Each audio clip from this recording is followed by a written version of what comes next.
O ano é 1989 e ocorrem as primeiras eleições diretas para a presidência da República depois de mais de 20 anos de ditadura militar. De um lado, Fernando Collor, representando os empresários.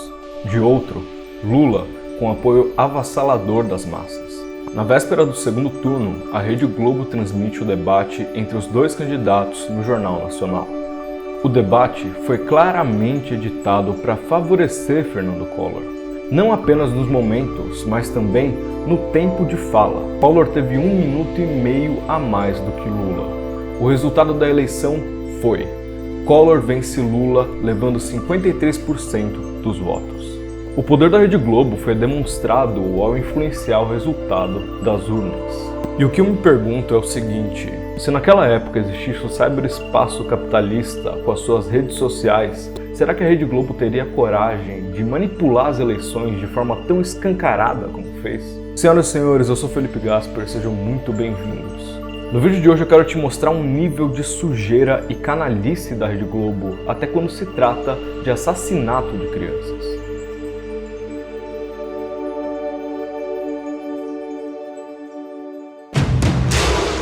A guerra que começou em 7 de outubro com a invasão do território de Israel e os assassinatos e sequestros ali cometidos pelos terroristas do Hamas já é a mais sangrenta entre israelenses e palestinos desde a criação do Estado judeu no final da década de 40 do século passado. Antes de qualquer coisa, um ponto muito importante aqui.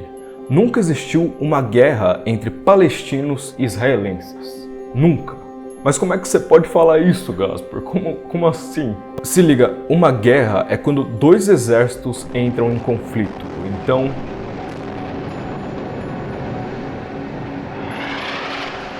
onde exatamente está essa guerra? De um lado nós temos mais de 2 milhões de palestinos desarmados e principalmente sem um Estado palestino. Então, vamos usar a lógica aqui. Se não existe um Estado, como é que vai existir um exército, porra?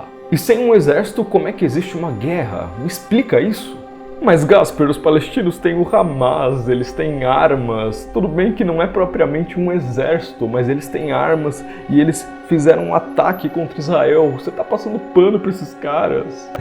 Pois é, além dos caras comporem menos de 1% da população de Gaza, menos de 1%. Até hoje eu não sei de onde vieram essas armas. Porque até onde eu sei, Gaza não tem uma fábrica de armas e armas, fuzis não dão em árvores, tá ligado? De onde é que vieram essas armas, porra? Mas tudo bem, eu entendi o seu ponto. Eles são um grupo paramilitar, eles são um grupo armado dentro de Gaza. Mas você realmente acha justo comparar 2.000 caras armados com um exército de Israel alimentado pelos Estados Unidos da América, mano? Você realmente acha que tem comparação uma coisa com a outra? Só pra vocês terem ideia, Israel tem um domo, eles têm uma bolha que intercepta mísseis que vão para Israel. O que quer dizer que se você mandar um míssil para Israel, ele vai explodir no céu e não vai ferir ninguém. Esse é o nível de tecnologia que os caras têm, eu não sei nem se o Brasil tem isso. Agora os palestinos na faixa de Gaza, eles têm escolas, hospitais, universidades, casas... tem casa também.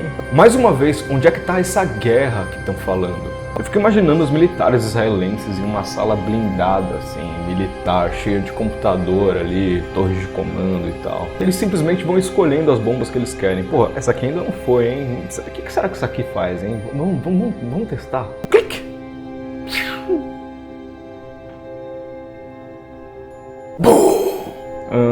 Essa aqui não é muito boa, ela não destruiu nem metade da escola. Senhoras e senhores, isso não é uma guerra, isso tem outro nome. نحن نلمد بكورس احلى بتاع البور بتزيري احلى بتاع البور بتزيد شلتين احلى بتاع البور بتزولي الحباب يا ابني لا Cut!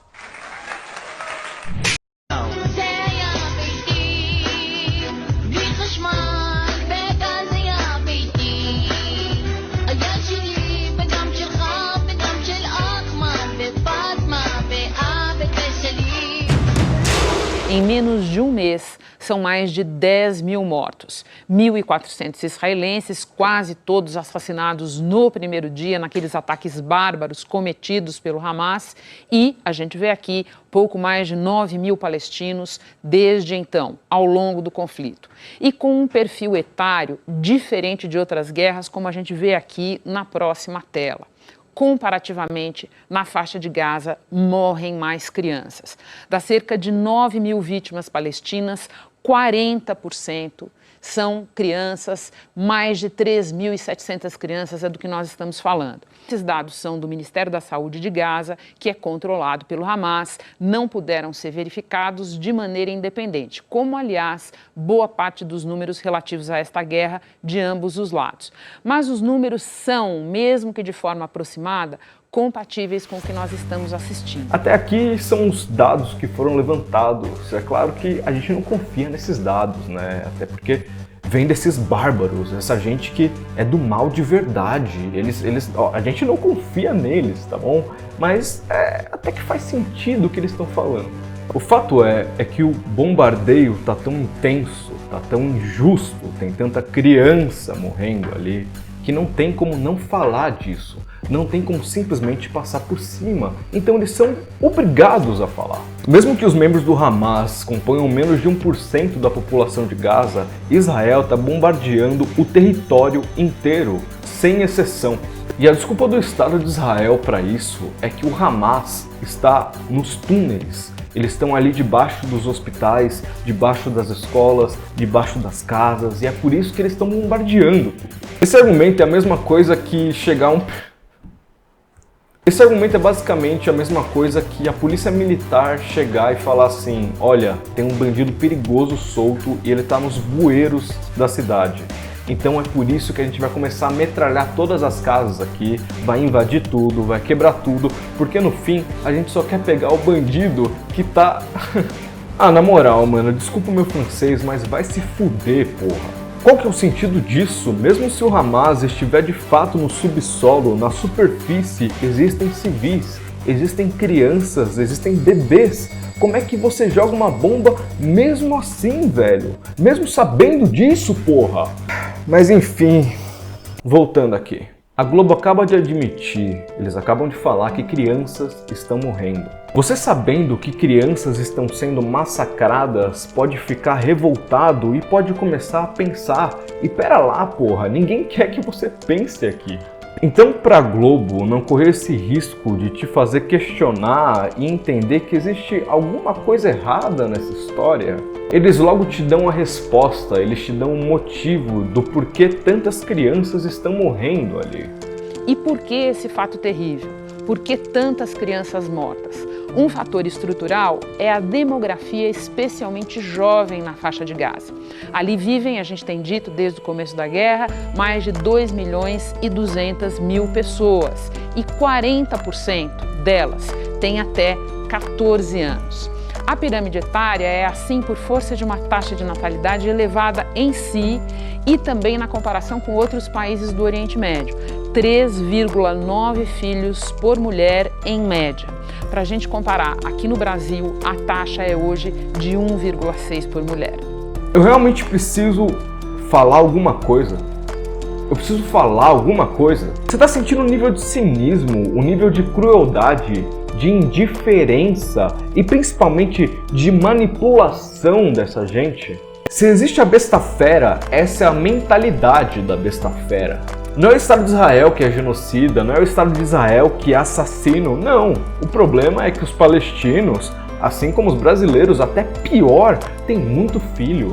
E aí é muita criança, sabe? Aí não tem jeito, você vai jogar uma bombinha ali e já morre 30, 50 crianças. O que a gente vai fazer, né? É culpa dos palestinos, porra. Enfim, se você ainda tentar justificar ou tentar entender o lado da Globo e acha que existe algum tipo de neutralidade no jornalismo, irmão, você já tá morto por dentro.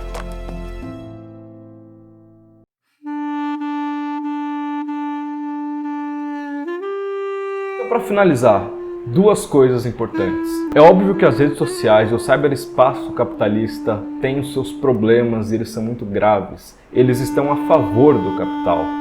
Mas por outro lado, existe uma forma de resistência e de organização ali dentro que é muito importante ser feita.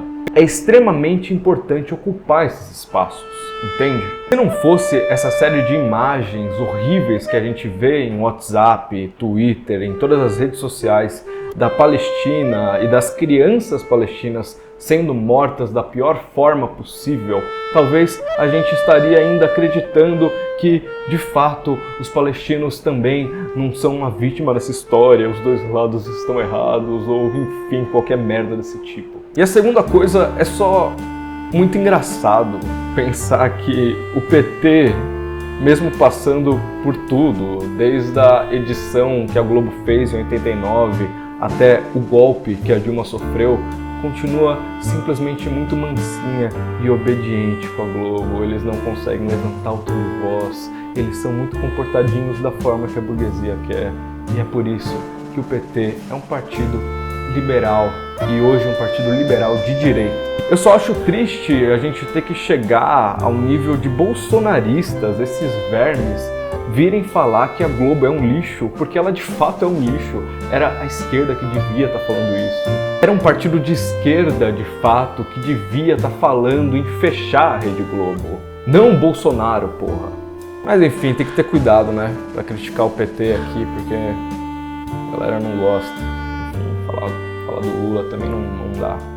Enfim, desculpa aí. Mas a verdade é uma só, né? Então agora, para finalizar de fato, você aí do outro lado deve estar se perguntando o que fazer. Na minha opinião, em primeiro lugar, você não deve consumir nada da Rede Globo. E se for consumir, consuma com os 2, 3, 4, 5 pés atrás com esses caras. A Rede Globo é tipo o mestre dos magos na caverna do dragão. Ele parece ser bonzinho, parece estar do seu lado, mas ele tá ali pra fuder com a sua vida e te jogar no colo do capeta. Em segundo lugar, nunca, em hipótese alguma, dê entrevistas pra Rede Globo. Essa gente não tá do seu lado, eles estão contra você, sempre. Se a Globo em algum momento estiver falando bem de você ou da organização que você tá, falando que o que você tá fazendo tá certo, é porque tem alguma coisa errada aí, e provavelmente você esteja errado. Em terceiro lugar, isso aqui é o mais importante de tudo na real. Estude a teoria revolucionária. A única forma de mudar o Brasil é por meio da teoria revolucionária. E o quarto lugar, não menos importante, se filie a um partido socialista, de preferência a UP, a Unidade Popular pelo Socialismo. Você precisa de um apoio físico, você precisa de pessoas perto de você para debater e principalmente você conseguir somar na luta. Sozinho você não vai fazer nada. Então é isso, me sigam nas redes sociais, Twitter, Instagram, Telegram e, se possível, me apoiem no Catarse, tem umas recompensas interessantes, tem sorteio também, dependendo da categoria, enfim, eu já fiz um vídeo sobre isso, não vou ficar enchendo o saco de vocês. Então é isso, senhoras e senhores, muito obrigado pela atenção.